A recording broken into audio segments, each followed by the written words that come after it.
안녕하세요. 저는 서울 사는 36살 안성이라고 합니다. 여러분, 도둑이 재발 저린다는 말이 있잖아요. 그게 딱 일 치르기 전에 제 남편이 보여줬던 모습이에요. 아무도 안 물었는데 혼자 발끈하는 거 보니 이미 도둑 DNA가 꿈틀거렸던 거죠. 근데 세상 참 신비하죠. 그 유전자 시어머니에게서 아주 정통으로 내려왔더라고요. 그래서 전 깨달았어요. 사람은 정직하게 살아야 한다고요. 괜히 제발 저리니까 제가 다 밝혀냈잖아요. 그렇게 드러난 도둑 모자의 민낯을 제대로 까발려준 이야기 제가 들려드릴게요.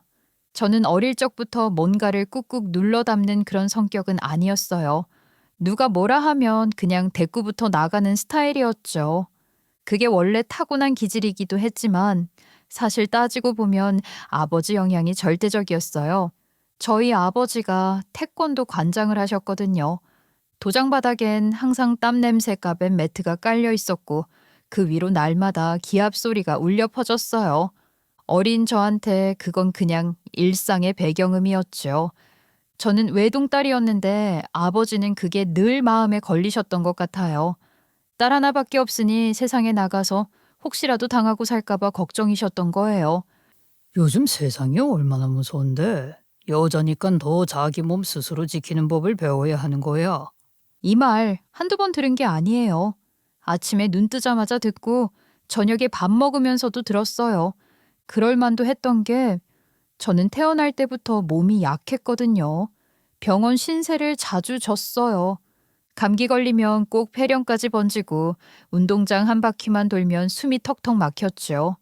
체격도 엄마 닮아 왜소해서 또래 애들이 뛰어놀면 저는 뒤에서 쫓아가다가 자빠지고 무릎이 까지는 게 일상이었어요. 아버지는 그런 제 모습을 보고 속이 터졌대요.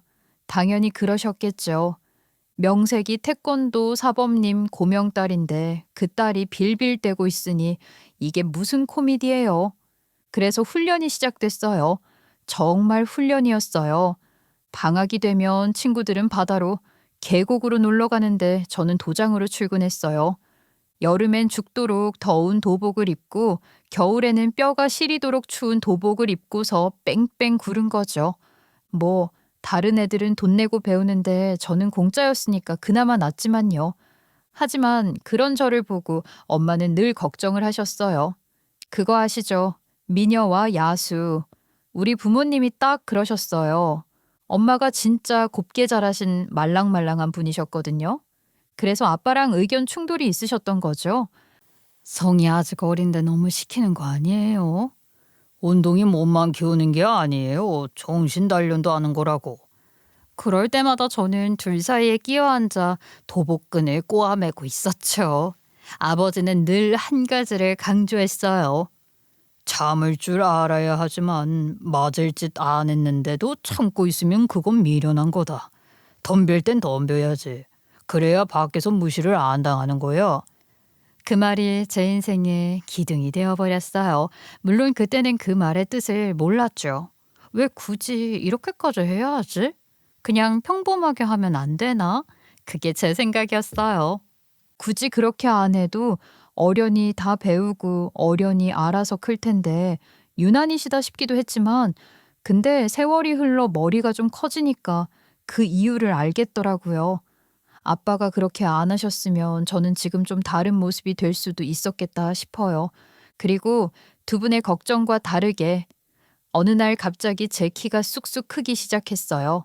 중학교 때까지만 해도 150대였는데 고등학교 올라가자마자 훌쩍 170cm를 넘은 거예요. 그동안 했던 운동 덕인지 체격도 단단해지고 어깨도 펴졌죠. 거울 보면 제가 봐도 어릴 적 그 약골은 흔적도 없었어요. 덩치가 커지니 괜히 어깨에 힘이 들어가더라고요. 그런데 신체적으로는 강해졌는데 이상하게 마음 한구석엔 늘 미묘한 게 있었어요. 또래 여자애들보다 키가 훨씬 크니까 남자애들이랑 있을 때마다 괜히 조심하게 되더라고요. 처음엔 멋있다, 모델 같다는 말도 듣긴 했지만 금세 짓궂은 말을 듣기 마련이잖아요. 떡대라던가 남자들은 키 큰 여자 싫어한다던가 하는 말이요. 대학교 가서도 그건 마찬가지였어요. 연애는 대학 가서 하라더니 대학 가면 누구나 연애 한 번쯤은 하게 된다더니 제 경우는 아니었어요. 주변에 남자가 없는 것도 아닌데 이상하게 다들 저한테는 거리두기를 하더라고요. 그렇게 어쩌다 한 번씩 연애를 하게 돼도 하나같이 다 이렇게 얘기하더라고요. 처음엔 다들 똑같이 말했어요. 내가 키 커서 멋있다. 그런데 조금만 지나면 그 멋있다가 솔직히 부담되는 모양이었죠. 솔직히 내가 나보다 키 큰 건 괜찮은데 같이 다니면 좀 시선이 쏠려서. 내가 커봤자 얼마나 크다고. 1, 2cm라도 너가 더 크잖아. 근데 너가 구두라도 신는 날이면 나보다 커지잖아. 너 나랑 다닐 땐 좀 배려해주면 안 돼? 진짜 웃기죠? 남자한테 이런 말 듣는 게 얼마나 황당하고 웃긴지 몰라요. 근데 그게 한두 번이면 몰라도 여러 번 겪으니 이제는 웃기기보단 웃프달까요? 결국 그까지 키 때문에 이별을 통보받는 게 일상이 됐어요. 처음엔 자존심이 상했는데 여러 번 겪다 보니 그냥 무덤덤해졌어요. 그래, 뭐. 그 사람들 눈에 내가 너무 커 보이면 어쩌겠어. 난 2kg 살아야 하는데. 이런 식으로 스스로 합리화했어요. 그렇게 살다 보니 어느새 혼자 있는 게 익숙해졌어요. 그렇다고 제가 남자가 없지 친구가 없는 것도 아니니까요. 차이면 차이는 대로, 연애하면 하는 대로 그렇게 물 흐르듯 사는 것도 나쁘지 않더라고요. 그렇게 남들처럼 평범하게 졸업 후 취업을 하고 회사를 다니던 어느 날이었어요.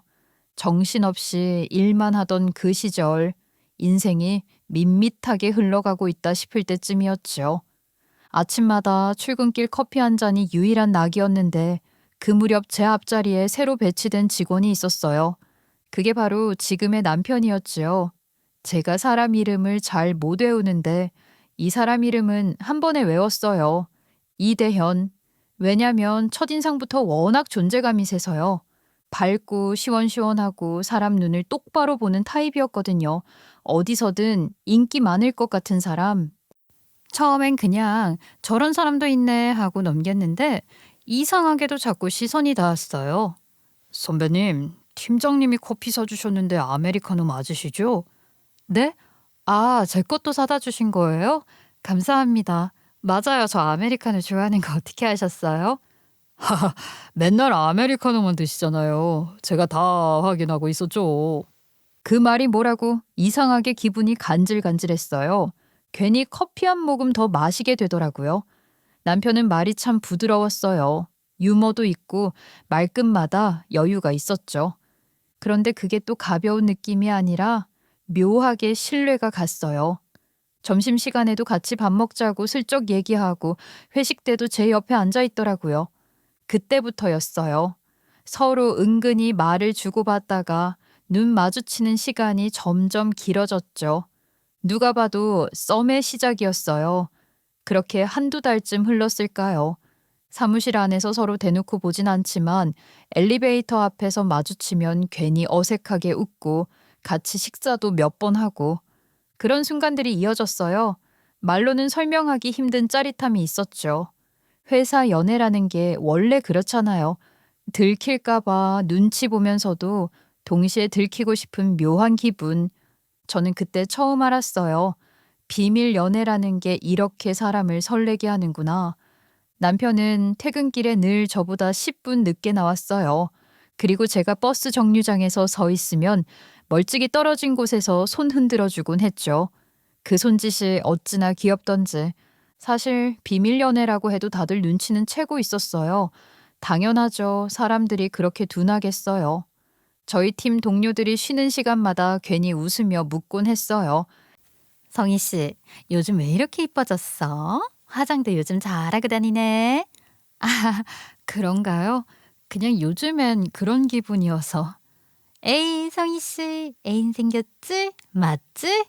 저는 모른 척했죠. 무슨 말이에요? 그런 거 없어요. 하면서요. 하지만 속으로는 쿵쾅쿵쾅 난리가 났어요. 그렇게 사내 연애가 시작된 지 두세 달쯤 됐을 때 결국 들켰어요. 점심시간마다 같이 나가니까 모를 리가 없었죠.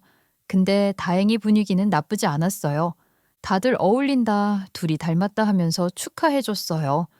회사 내에서 은근슬쩍 공인 커플이 된 거죠. 그 시절은 참 달콤했어요. 일 끝나고 둘이 퇴근길에 편의점 들러서 컵라면만 먹어도 재밌고 아무 말 없이 같이 걸을 때도 좋았어요. 무엇보다 남편이 제 키를 오히려 좋아해 줬거든요. 그게 참 고마웠어요. 다른 사람들은 너무 커서 부담스럽다고 하는데 남편은 키가 저랑 비슷한데도 그래서 오히려 같이 서면 보기 좋다고 했거든요. 작은 차이인데 그게 저한테는 큰 안심이었어요. 그렇게 3년이 흘렀어요. 연애는 길면 권태가 온다는데 저희는 그것도 없이 자연스럽게 결혼 얘기가 오가게 되었지요. 31살, 그때쯤이면 누구나 이 사람이면 괜찮겠다 싶은 나이잖아요. 남편도 마찬가지였대요. 그렇게 결혼 준비는 순조로웠어요. 예식장 잡고 집도 구하고 양가 인사도 자연스럽게 진행됐죠. 상견례 자리에서도 특별히 문제될 건 없었어요. 어머님도 다정했어요. 첫 만남 때부터 저를 챙기셨거든요. 우리 며느리 될 사람이 키가 크니 옷 맵시가 참 좋다. 저는 그 말이 그냥 덕담인 줄 알았어요. 그런데 그게 진심이셨는지 그 뒤로 옷을 자꾸 주시더라고요. 처음엔 그냥 어머님이 나 생각해 주시는구나 싶었죠. 그런데 참 이상한 게 그게 몇 번 반복되고 나니까 감사한 일인데도 의문스럽더라고요. 주실 때마다 이런 말씀을 하셨거든요. 내가 입기엔 좀 길어서 사이즈가 안 맞을 것 같아. 수선비가 더 드니까 내가 입어. 키 큰 며느리 있으니 참 좋네. 매번 사이즈 안 맞는 옷을 사시는 것도 이상하잖아요. 중고도 아니에요. 분명 새 옷이고 본인들 취향에 안 맞는 옷인데 어디서 이런 걸 가지고 오는지 싶어서요. 그러다 우연히 들었는데 시모 아는 사람이 창고형 옷집을 한다네요. 거기서 얻어오신 거였더라고요. 그 말을 듣고 그래서 저렇게 새 옷이었구나 하며 별 의심은 안 했어요. 오히려 정이 많은 분이구나 싶었죠. 그렇게 착각을 했던 거예요. 그때는 그게 이상하다가 아니라 고맙다였거든요. 결혼 전부터 이렇게 챙겨주시니 나중에 시댁살이도 평탄하겠구나 싶었어요. 솔직히 그때 저는 시어머니 복이 있다는 말까지 들었어요. 하지만 사람 일은 끝까지 가봐야 아는 법이죠. 남편에게 한 가지 치명적인 단점이 있었거든요. 바로 가족 바라기였다는 거예요. 그땐 그냥 가족을 사랑하는 사람인가 보다 싶었죠. 사실 저도 부모님께 살갑게 하는 편이니까 그게 단점이라고 생각 안 했어요. 오히려 효심 깊네 싶었죠. 저도 제 가족을 소중히 여기는 사람이었기 때문에 이런 부분 정도는 감안해야 되는 부분이라고 생각했고요. 안 그러면 이기적인 거잖아요. 그런데 이런 찜찜한 구석들을 무시하고 결혼하게 된 게 제 불행의 신호탄이었다는 걸 이때는 미처 깨닫지 못한 겁니다. 결혼하고 나서 처음 1년은 진짜 아무 문제도 없었어요. 정말 무난하게 재밌었고요. 시댁 식구들하고도 큰 마찰이 없었고요. 하지만 사람 사는 게 다 그렇다잖아요.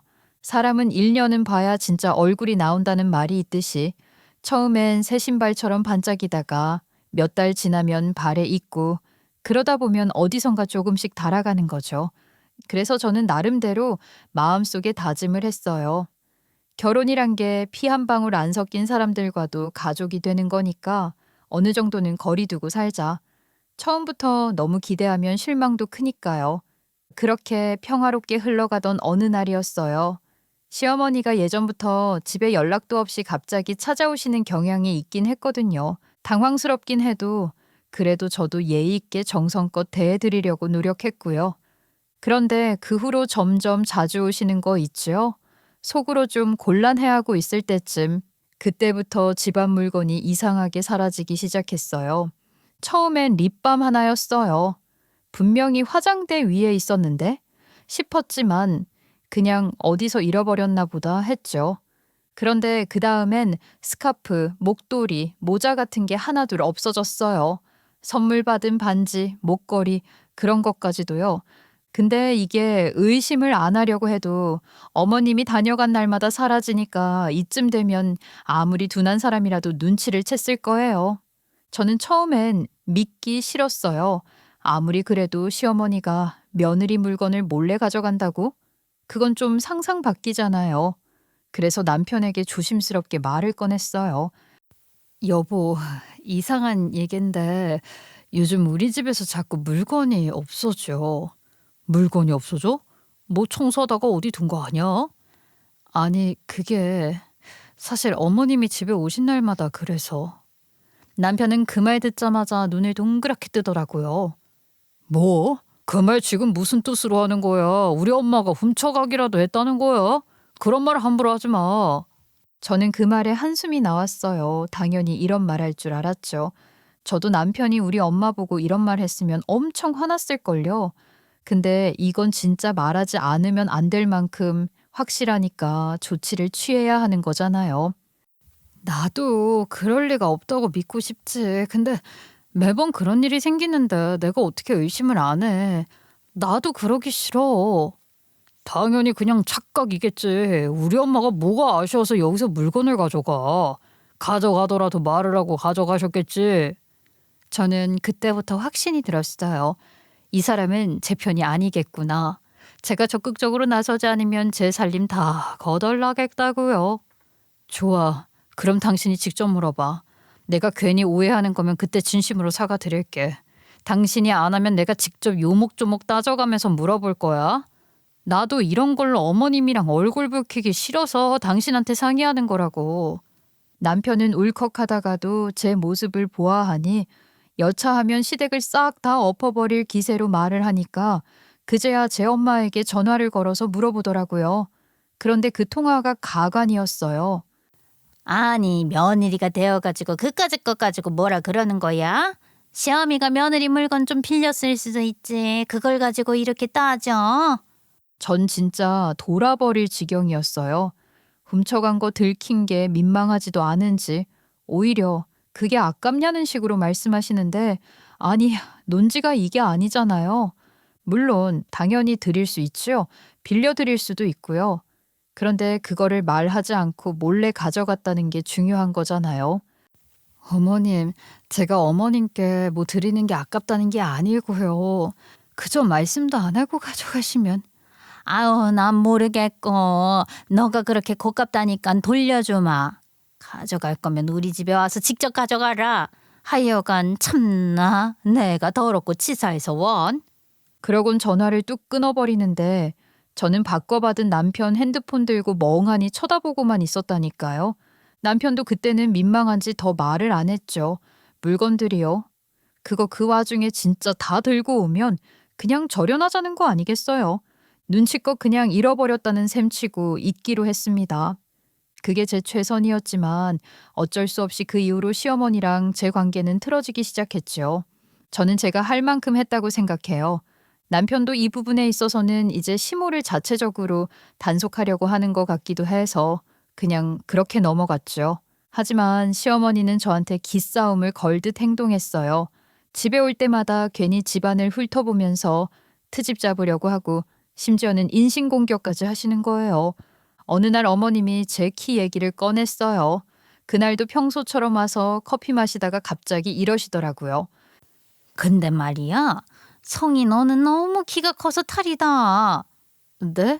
탈이요? 키 크면 좋은 점도 많아요, 어머니. 좋은 것도 있겠지. 그런데 말이야 내가 요즘 손자리를 좀 주선하고 있는데 키 큰 여자들은 영 인기가 없더라. 사람이 너무 커도 기가 세진다잖니. 전에는 내가 우리 며느리는 안 그런다 그러면서 설득을 좀 시켰는데 요즘에는 그런 말도 못하겠더라. 에휴 우리 아들이 잡아먹히지는 않으면 다행이지.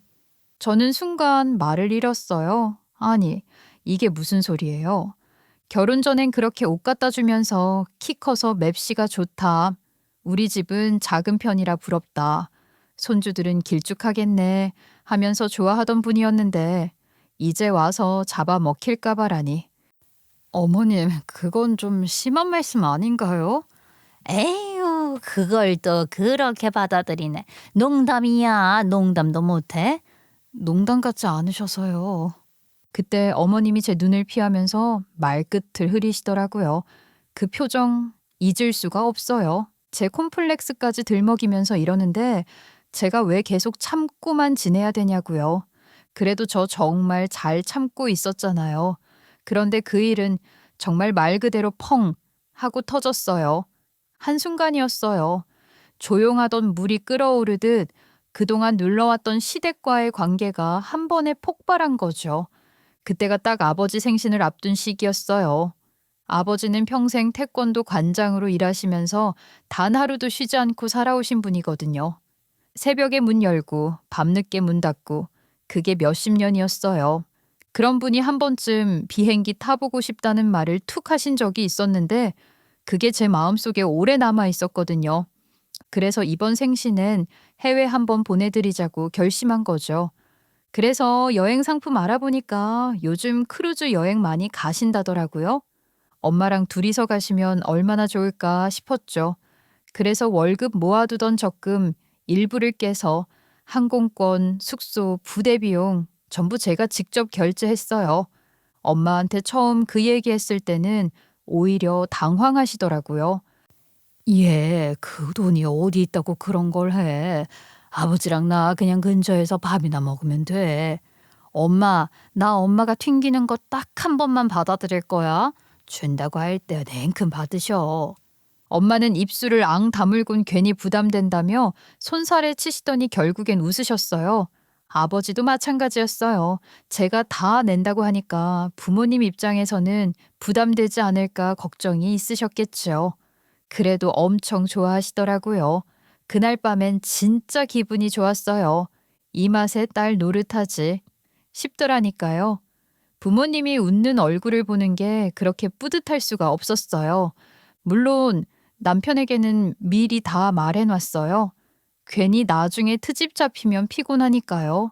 오로지 제 돈으로 남편한테 손 벌리는 거 없고 부담된다고 용돈 드릴 생각 말라고 딱 못 박아두니까 제가 번 돈인데 알아서 하라고 하더라고요. 그렇게 분명히 얘기했어요. 그때까진 아무 문제도 없었죠. 근데 며칠 뒤에 일이 이상하게 돌아가기 시작했어요. 오후쯤이었는데 갑자기 시어머니한테 전화가 왔어요. 화면에 어머님 세 글자만 떠도 뭔가 불길했어요.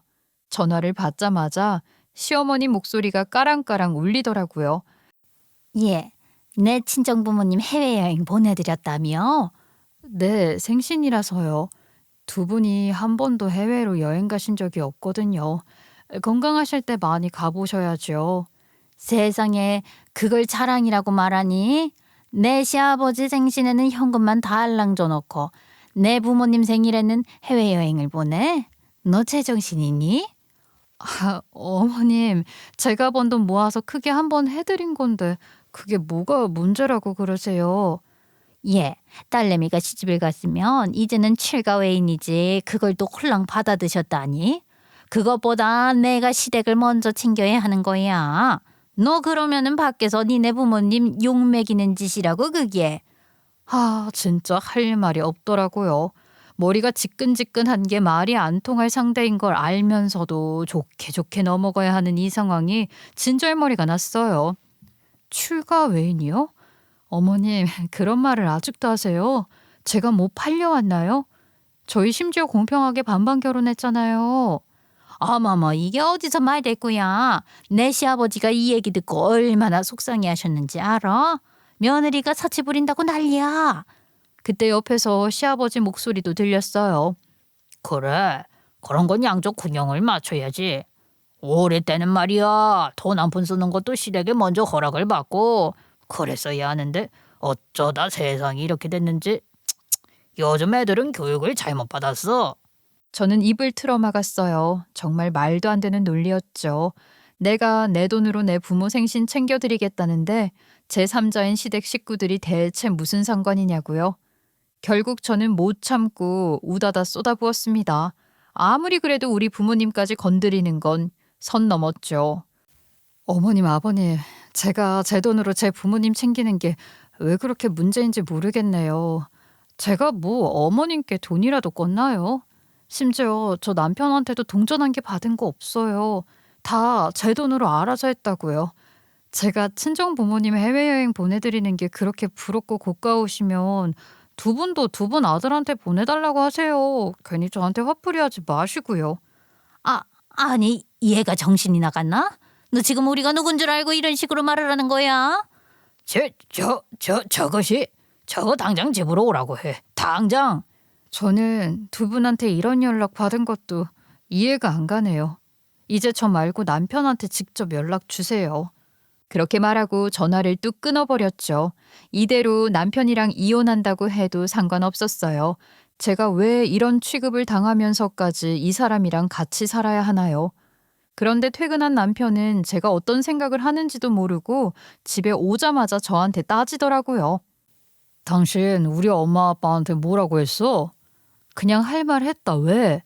아니 당신 제정신이야? 누가 시부모한테 그런 식으로 얘기를 하냐고. 당신 예의라는 걸 몰라? 그래, 우리 이참에 허심탄회하게 얘기하자. 예의 이전에 나는 이제 더 이상 당신 가족들이랑 입씨름하기 싫고 그걸로 당신이랑 이런 얘기하는 것도 지긋지긋해.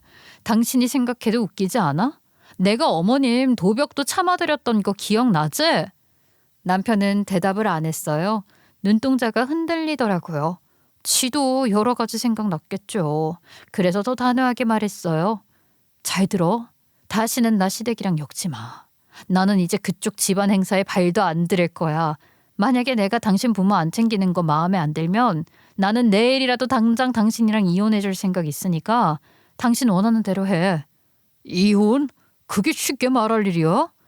내가 이 말을 쉽게 했으면 진작에 우리는 남 됐어. 당신이 알아서 해.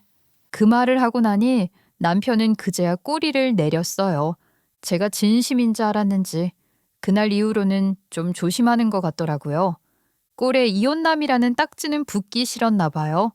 그렇게 이야기를 하고 나니까 한동안은 좀 피곤했지만 그래도 남편이 저랑 이혼은 하기 싫었는지 굳이 시댁에 가자거나 연락을 해보라는 말은 일절 꺼내지 않더라고요. 시댁에 시자라도 나올라 치면 제가 눈빛으로 그만하라고 날렸거든요. 그러니까 어느새 저희 집은 겉보기엔 아주 평화로워졌어요. 말하자면 서로 지뢰밭을 피해 다니는 평화였죠. 그렇게 무지무지 평화롭게 지내던 어느 날 남편이 갑자기 퇴근하자마자 뜬금없이 이러는 거예요. 여보, 나 내일 해외 출장 가야 돼. 해외 출장? 갑자기? 공문이 방금 떨어졌어. 내일 아침 비행기야. 진짜 어이가 없었죠. 사실 남편이 입사한 후 2년 차쯤 됐을 때 영업 쪽 부서로 이동하게 됐거든요. 그 후로는 종종 출장 가긴 했지만 최근엔 정세가 불안하다고 해외 업무가 잠정 중단됐었죠. 근데 바로 내일 떠난다고요? 내일? 왜 이렇게 번개불에 콩 볶아 먹듯이 갑자기야? 그러니까 말이야. 나도 황당하지. 근데 어쩔 수 없대. 여권 갱신해놔서 그나마 다행이지 뭐. 우리 회사는 진짜 희한하다니까. 이런 건 일주일 전에라도 말해줘야지. 그러게 말이야. 나도 급하게 준비 중이야. 그 말 듣는데 뭔가 찜찜했어요.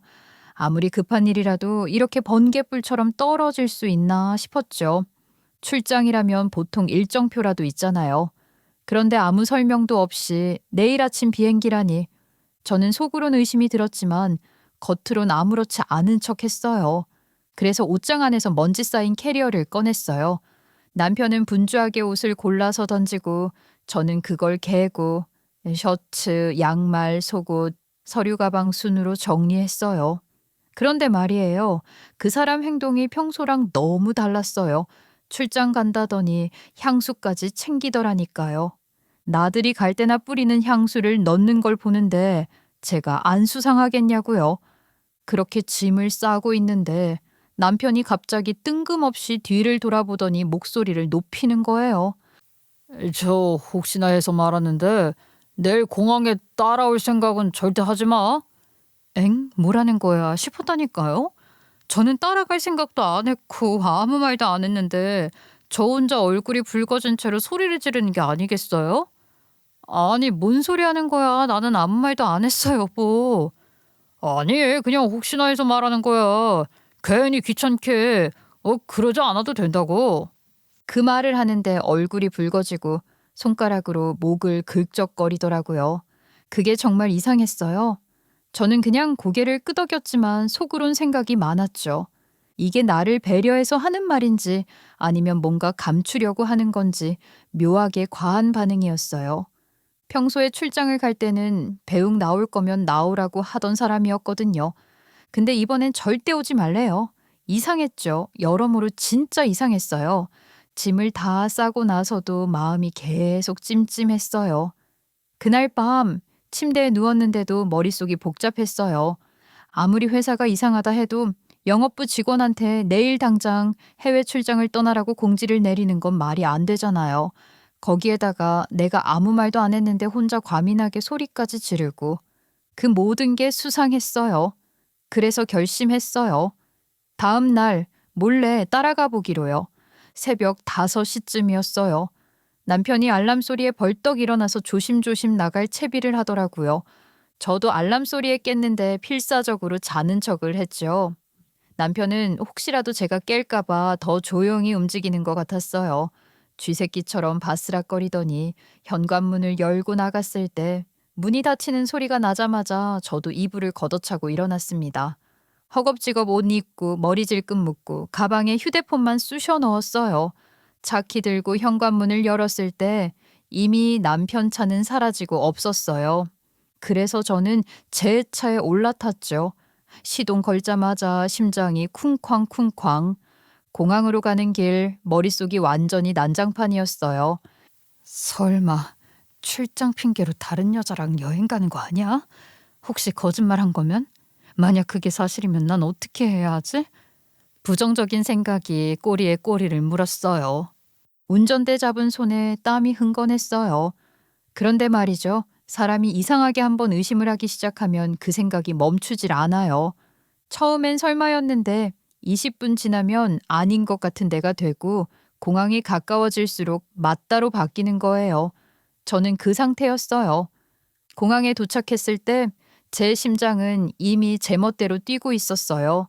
차에서 내리자마자 주변을 살피는데 사람들 웅성거리는 소리, 캐리어 끄는 바퀴 소리, 안내 방송까지 다 머릿속에 섞여서 웅웅거렸죠. 저는 모자 눌러쓰고 마스크를 한 채 사람들 사이를 조심조심 비집고 들어갔어요. 완전 수상한 사람처럼요. 남편이 어디 있는지 두리번거리며 눈으로 쫓았죠. 그러다 출국장 앞쪽 인파 속에서 딱 봤어요. 회색 캐리어 끌고 셔츠 소매를 걷은 남편의 뒷모습. 그걸 보는 순간 눈앞이 번쩍했어요. 근데 그 옆에 여자 하나가 있었어요. 모자를 눌러 쓴 채 남편이랑 나란히 서 있는 거예요. 뭔가 얘기를 하며 웃는데 그 장면이 제 머릿속에서 슬로우 모션처럼 흘러갔어요. 그때 진짜 눈이 뒤집힌다는 말이 무슨 뜻인지 정확히 알겠더라고요. 가슴속이 확 치밀어 올라서 생각이고 뭐고 다 사라졌어요. 그냥 앞뒤 안 재고 달려갔어요. 캐리어 끄는 사람들 사이를 헤치고 그대로 남편의 팔을 확 낚아챘어요. 팔에 닿는 순간 온몸에 전기가 통하는 것처럼 소름이 쫙 끼쳤어요. 남편은 눈이 휘둥그레졌죠. 얼굴이 하얗게 질려 있었어요. 여긴 어떻게? 그건 내가 물어볼 말이지. 당신 여기서 뭐 하는 거야? 목소리가 제 의지랑 상관없이 높아졌어요. 옆에 있던 여자는 처음 보는 얼굴이었어요. 이 사람이 상간녀인가? 하는 생각에 저도 모르게 눈매가 날카로워졌던 거예요. 그 여자는 그런 저를 보더니 눈을 동그랗게 뜨고는 허둥지둥 손사래를 쳤어요. 저는 당근 거래하러 온 사람인데요. 물건을 다른 분이 가지고 계시다고 해서 기다리고 있었어요. 그 말 하는데 혀가 꼬이더라고요. 그 말이 변명인지 진심인지 하나도 안 들렸어요. 그런데 그때였어요. 남편 뒤쪽으로 아주 낯익은 실루엣 하나가 보인 거죠. 쇼핑백을 두 손으로 꼭 쥐고 걸어오는 사람. 시어머니였어요. 저는 그 순간 몸이 굳었어요. 어머님은 또 왜 여기 계세요? 이게 대체 뭐 하는 상황이야? 그리고 저를 발견한 시어머니도 순간 눈이 동그래지더니 제 눈을 피하면서 더듬거리더라고요. 이게 오해다, 오해. 그렇게 말하며 팔을 흔드는데 손에 들린 쇼핑백이 눈에 더 띄더라고요. 이상하게 묵직해 보였어요. 공항까지 와서 저런 쇼핑백을 들게 뭐가 있지? 직감적으로 알겠더라고요. 이건 뭔가 있다는 걸요. 저는 그 쇼핑백을 확 낚아채고 바로 열어봤어요. 이게 뭐예요? 공항까지 와서 중고거래를 하려고 하신다고요? 그 안에는 낯익은 물건들이 있었어요. 도자기 세트, 금색 테두리가 반짝였어요. 그리고 그 밑에 진주 목걸이 케이스가 있었는데요. 그걸 보는 순간 등골이 서늘해졌어요. 제가 아는 물건이었거든요. 이거 우리 엄마 집에 있던 거잖아요. 이걸 어머님이 왜 갖고 계세요? 이게 뭐야? 당신이 설명해봐. 남편은 얼굴이 잿빛이 돼서 더듬거리기 시작했어요. 그게 저번에 장인 장모님 여행 가셨다고 해서 혹시 도둑 들까봐 귀한 물건 몇 개 챙겨온 거야. 보관하려고. 보관이라고? 이게 뭔 개소리야. 말이 되는 말을 해. 제대로 설명하라고. 아니, 그게 말이야. 너희 친정 동네에 도둑이 들었다는 소문이 있더라고. 그래서 내가 그냥 좀 챙겨온 거야. 사돈한테 기증한 거면 이런 거 그냥 두면 큰일 나니까. 도둑이 될까봐 미리 훔쳐왔다니. 그게 말이 돼요? 저는 어이가 없어서 입이 딱 벌어졌어요. 그래서요? 도둑이 될까봐 미리 훔쳐오셨다고요? 그리고 그 훔쳐온 걸 판다고? 도둑이 될까봐? 당신들이 바로 그 도둑이잖아. 앞뒤가 맞는 말을 하시라고요. 그 말에 시모 얼굴이 확 달아오르더니 표정이 돌변했어요. 아니, 팔긴 누가 팔어? 잠깐 챙겨온 거야. 나중에 돌려드리려고 했지. 별것도 아닌데 내가 그렇게 예민하게 굴면 나도 곤란하지 않니? 사람들도 많은데 일을 이렇게 키워야겠어? 그 말투 정말 뻔뻔했어요. 제가 기가 막혀서 웃음도 안 나왔어요. 그럼 중고 거래하러 왔다는 이분은 뭔데요? 뭐야, 세 분이서 여행이라도 가세요? 그러자 그 여자가 바로 끼어들었어요. 억울하다는 듯 목소리를 높였죠. 저는 결백해요. 이분이 오늘 거래하자고 해서 나온 거예요. 봐요. 당근에 올라온 게시물도 있어요. 그녀가 핸드폰을 내밀었는데 네, 화면에 떠 있는 글에 첨부된 사진에는 다 우리 친정집 물건으로 가득하더라고요. 근데 그 여자 더 기가 막힌 말을 내뱉더라고요. 오늘 이거 팔아서 여행 경비 보태 쓰신다고 했잖아요. 오늘밖에 안 된다고 해서 공항까지 와드렸더니 이런 작물인 줄 알았으면 거래 안 했죠. 완전 사기꾼들이네. 그 여자는 그 말만 하고 그대로 사라졌어요. 그리고 전 두 사람이 저한테 싹싹 빌 줄 알았거든요. 그런데 거래가 파토나니까 시어머니가 눈을 부릅뜨고 오히려 버럭 소리치더라고요. 내가 뭘 그렇게 잘못했는데 전에 사돈집 갔을 때 보니까 그 집에 큰 붓이 많더만. 내가 보기엔 너무 방치해놔서 위험해 보여서 그래서 좀 챙겨 나왔다는데 뭐가 그렇게 잘못이야? 저는 그 자리에서 말을 잃었어요. 이 사람이 지금 제정신인가? 사람이 이 정도면 선악의 구분이 없는 거예요. 남의 물건과 자기 물건의 경계를 아예 모르는 사람이었어요. 시어머니 얼굴을 보는데 죄책감의 기색은 하나도 없었어요. 오히려 내가 뭐 틀린 말 했냐는 표정이었죠. 공항 한복판에서 그 난리가 나고 잠깐의 정적이 흘렀어요. 사람들 발소리, 안내방송, 캐리어 굴러가는 소리까지 전부 멎은 듯했죠. 저는 그 정적 속에서 남편이 뭐라고 한마디라도 하겠지 싶었는데 얘가 그 와중에 하는 말이 고작 그거였어요. 엄마, 이제 그만하세요. 목소리가 쥐 죽은 듯 작았어요. 완전히 눈치 보는 목소리였죠. 이 사람한테는 더 기대할 게 없다는 걸 완전히 깨달아 버린 순간이었죠. 그때 저는 머릿속으로 계산을 했어요. 이 상황을 증거로 남겨야겠다. 그래서 휴대폰을 주머니에서 꺼냈어요. 어머님, 잠깐만요. 지금 솔직히 말씀하시면 제가 신고는 안 할게요. 그렇게 말하면서 녹음 버튼을 눌렀어요. 두 사람 몰래요. 제가 좀 화가 가라앉은 것처럼 얘기하자 신고 안 하겠다는 말에 솔깃했는지 시모가 눈을 동그랗게 뜨곤 당황한 기색을 감추려 애쓰더라고요. 그게 그러니까 너가 사돈들만 여행 보냈다는 소리 듣고 내가 좀 괘씸해서 말이야. 며느리가 시댁은 안 챙기고 자기 친정만 챙기는데 좋을 시부모가 어딨단 말이야. 그래서요? 시모는 말을 고르다가 결국 실토했어요. 그래서 사돈댁 가서 너가 쓴 돈만큼 딱 그만큼만 받으려고 한 거다. 그거 다 원래 우리 집 돈이었어야 하는데 거기 가서 낭비하고 온 거니까 그래도 되는 거 아니냐? 어? 그 말을 듣는데 머릿속이 띵했어요. 피가 머리끝까지 차오르는데 이게 화 때문인지 허탈함 때문인지 구분이 안 됐어요. 그 와중에 남편은 또 변명이랍시고 이딴 말을 씨부리더라고요. 티 안 나게 몇 개만 가져오면 괜찮을 거라고 생각해서 팔아서 현금 돌아오면 그 돈으로 엄마랑 아버지 모시고 여행 한번 다녀오려고. 이게 도대체 사람 입에서 나올 수 있는 말이에요? 남의 집 물건 훔쳐다 팔아서 자기 여행 경비 만든다니 상식적으로 이해가 안 되는 말을 너무 쉽게 하니까 머릿속이 하얘져서 대꾸도 못했어요. 이건 범죄잖아요. 그런데 두 사람은 이게 그렇게 심각한 일인 줄도 모르는 것 같더라고요. 남편은 그러고서는 다시 눈만 굴리고 있었어요. 입술을 꽉 깨물고 뭔가 말은 하려는데 지 엄마 눈치 보느라 입도 못 대는 꼴이었지요. 저 인간이 얼마나 한심해 보이던지 그날 처음으로 혐오라는 단어가 떠올랐어요.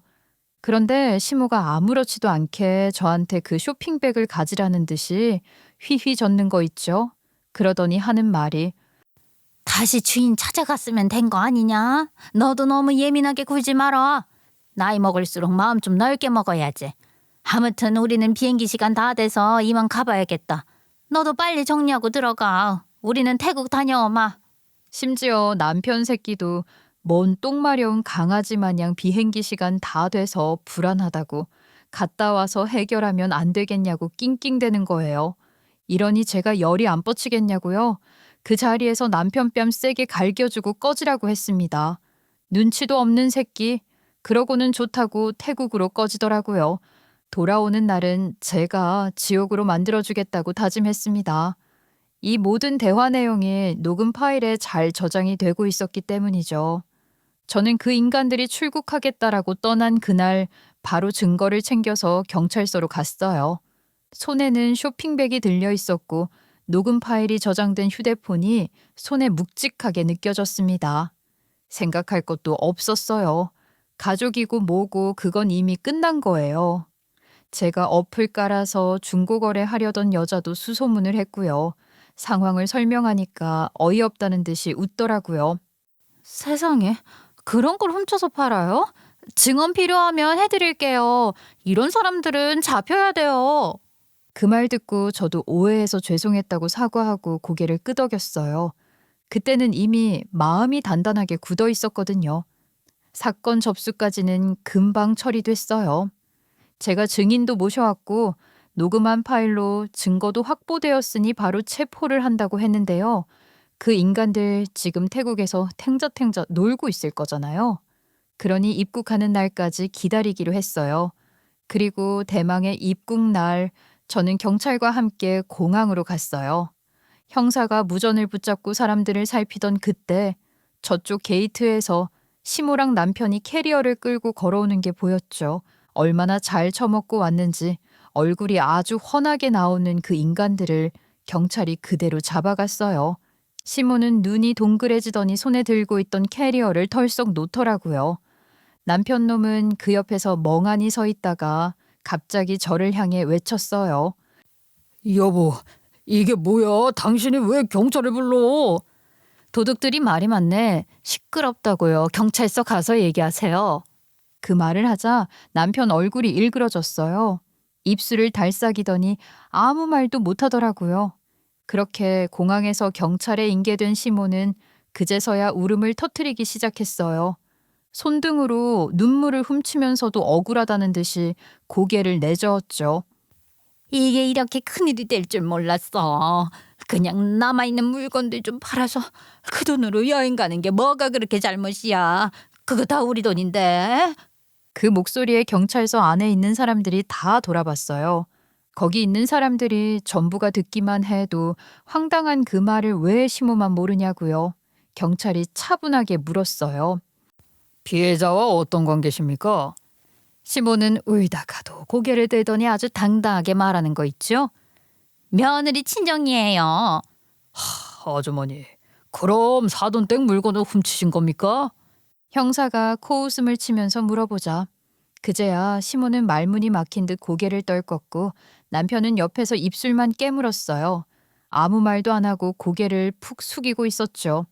그때 저는 이미 친정 부모님께 얘기를 다 해둔 상태였어요. 상황이 이렇게 될 줄은 몰랐지만 혹시나 싶어 말씀드려 놨던 거예요. 그런데 직접 오셔서 이 모든 전말을 보시니 얼굴에 말문이 막힌 표정이 그대로 드러났어요. 아버지는 한숨을 쉬셨고 어머니는 입술을 깨물면서 시선을 떼지 못하셨어요. 그 두 분 표정을 보는데 속이 다 뒤집히는 것 같았죠. 제가 어쩌다 이딴 시댁을 만나서 두 분한테 욕을 보여드리는지 경찰이 저랑 부모님께 고소하겠냐고 물어보는데요. 고민도 없이 당연히 고소할 거라고 했어요. 그렇게 그 자리에서 절도 혐의로 시모를 정식 고소했고요. 선처는 없었습니다. 법은 가족을 따지지 않으니까요. 그러니 남편이 제 앞으로 다가와서 싹싹 빌더라고요. 여보, 제발. 그래도 우리 엄마잖아. 한 번만 봐줘. 나도 진짜 얘를 이렇게 키울 생각 아니었어. 내가 능력이 없어서 그래. 전부 내 탓이야. 내가 능력이 없어서. 우리 부모님 여행도 못 보내드리고. 그 말하는데 목소리가 떨리더라고요. 눈가에 맺힌 눈물이 진짜 너무 가증스럽더라고요. 말하는 것만 보면 세상에 이런 효자가 없겠다 싶더라고요. 근데 뭐 제 알바인가요? 바늘도둑이 소도둑 된다고 그때 초장에 바로잡지 않은 네 탓이라고 생각하라고 해줬습니다. 꺼져. 너 같은 효자놈은 내가 징작에 반품을 했어야 했어. 니도 같이 들어가서 콩밥 잘 처먹고 우리는 이혼하자. 소장 보낼 거니까 그런 줄 알아. 남편이 이렇게 됐다는 사실은 회사에도 순식간에 퍼졌어요. 누가 따로 말하지 않아도 소문은 돌더라고요. 회사 단체방에서 눈치 없는 직원 하나가 출장 다녀오셨냐고 물었다가 그제서야 다들 상황을 눈치챘대요. 그동안 회사 동료들 돌아가면서 입 좀 맞춰달라고 출장 간다고 거짓말 좀 해달라고 한 게 다 들통난 거죠. 회사 팔고 거짓말까지 하는 인간이라는 걸요. 결국 남편 새끼는 출장 사기 사건이 퍼지면서 회사 이미지에 손해 끼쳤다고 인사위원회 회부됐어요. 회사에서는 정직 같은 중간 절차도 없었어요. 그냥 바로 해고였습니다. 그 후에 시모랑 남편은 절도죄로 불구속 기소됐어요. 피해 금액이 1,000만 원이 넘으니까 벌금형으로는 안 끝난대요. 결국 집행유예 1년에 사회봉사 명령까지 내려졌습니다. 며칠 뒤 시모가 친정 부모님께 정식으로 손편지와 변상금을 보냈어요. 그게 진심에서 우러나온 건지 누가 그렇게 하라고 시켜서 그런 건지 모르겠지만 아마 후자일 확률이 높다고 봅니다. 글도 대충 읽어봤는데요. 사돈들께 죄송합니다. 앞으로 다시는 이런 일 저지르지 않겠습니다. 그렇게 시작된 글은 길었어요. 읽을수록 손에 힘이 빠졌어요. 본인은 며느리가 친정부모만 챙기는 게 질투가 났다고, 한번 본때를 보여주고 싶었다고, 그 알량한 마음에 저질렀다고 적혀 있는데 이게 무슨 사죄 편지인지 변명문인지 어처구니가 없더라고요. 마지막쯤에 써 있는 문장이 활용점정이었습니다. 내가 욕심을 부려서 그렇지 나쁜 마음은 아니었어요. 이 문장 읽는데 피식 웃음이 새어나올 정도였죠. 아무튼 저도 고지했던 대로 남편한테 이혼하자고 소장 보냈고요. 더 이상 이 집안의 범죄자랑 살 수 없다고 딱 잘라서 얘기해줬네요. 그런데 이미 예고한 건데도 불구하고 남편이 엉엉 울면서 절 붙잡는 거예요. 제발 한 번만 봐줘. 내가 잘못했어. 내가 진작에 정신 차리고 말렸어야 했는데 한 번만 더 기회를 줘. 나 이제 회사도 잘리고 당신 아니면 나 어떻게 살라고. 눈물이 얼굴을 타고 내려오는데 하지만 그때는 이미 제 마음이 돌아설 수 없는 지점까지 와 있었죠. 저는 바로 이혼 소송을 냈습니다. 준비할 것도 없었어요. 모든 증거가 이미 손에 있었으니까요. 시모와 남편의 전과 기록을 정리해서 증거로 제출하자 판사는 서류를 몇 장 넘기더니 잠시 고개를 저었어요. 그렇게 결국 재산 분할에서도 제가 유리하게 나왔고요. 남편 명의로 되어 있던 차와 예금 일부, 그리고 제가 대신 갚아온 대출 절반이 제 앞으로 정리되었지요. 친정 부모님은 제게 원망 한마디 하지 않으셨어요. 아버지는 제 등을 두드려 주셨고 어머니는 눈을 피하며 조용히 웃었어요. 그 웃음을 오히려 똑바로 못 보겠더라고요. 그래도 부모님은 그런 사람들과는 인연 끊는 게 제일 큰 복수라며 저를 위로해 주셨죠. 그리고 회사는 딱 일주일 쉬고 그 다음날 바로 머리를 싹둑 잘랐어요. 거울 앞에 앉아서 가위 소리가 들릴 때마다 진짜 내 인생의 잘못된 부분을 하나씩 잘라내는 기분이었어요. 미용사가 이 정도 길이 괜찮으세요? 하고 묻는데 저는 그냥 고개만 끄덕였어요. 긴 머리카락이 바닥에 우수수 떨어질 때마다 묘하게 시원한 느낌이 들더라고요. 회사를 복귀하자마자 사람들의 눈빛이 달라졌어요. 다들 제 이야기를 이미 알고 있었던 거예요. 복도에서 마주칠 때마다 누가 먼저랄 것도 없이 힘들었죠. 커피 한잔 하실래요? 하며 말을 걸었어요. 점심시간엔 밥 사주겠다는 사람까지 많았어요. 위로랍시고 던지는 말들 속에 은근한 호기심도 섞여 있었지만 그때는 그냥 아무렇지 않게 웃고 넘겼어요. 전 남편 얘기도 가끔 소식으로 들어왔어요. 같은 직장이었으니까 어쩔 수 없이 흘러 들어오더라고요. 그 뒤로 여기저기 면접을 다녔다는데 형사사건 관련돼서 벌을 받은 전력이 있으니 쉽게 받아주는 회사가 없었다고 했어요. 이전 직장에서 해고당한 이력도 기록에 남았을 테니까요. 결국 아무 데서도 안 받아준다는 소문이 들려왔어요. 지금은 지방으로 내려가서 친구가 하는 조그만 중고 핸드폰 매장에서 일하고 있다더라고요.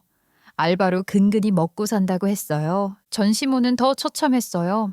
절도 전과자라는 낙인이 얼마나 무서운 건지 이제야 본인도 알겠죠. 동네 사람들 다 알게 됐고 그 동네에서는 며느리 친정 털던 도둑 할매로 불린대요. 이름만 들어도 누구 이야기인지 다 아는 수준이라더라고요. 예전부터 그렇게 옷세비는 손버릇이 안 좋았는데 결국 큰 사고를 치고 말았다는 말이 돌았어요. 가게에서든 시장에서든 사람들 사이에서 수군대는 소리가 그를 따라다닌다고 하더라고요. 그 얘기를 듣고 나서야 알게 된 사실도 있는데요. 연애할 때 시모가 저한테 옷을 몇 벌 주곤 했잖아요. 시모랑 사이즈도 안 맞고 취향도 완전히 달랐던 그 옷들이요. 그게 시장에서 도둑질해서 가져온 거였대요. 그 말을 들었을 때 등골이 오싹해졌어요. 생각해보면 그때 제가 고맙다며 웃고 받은 옷도 결국 작물이었다는 거죠.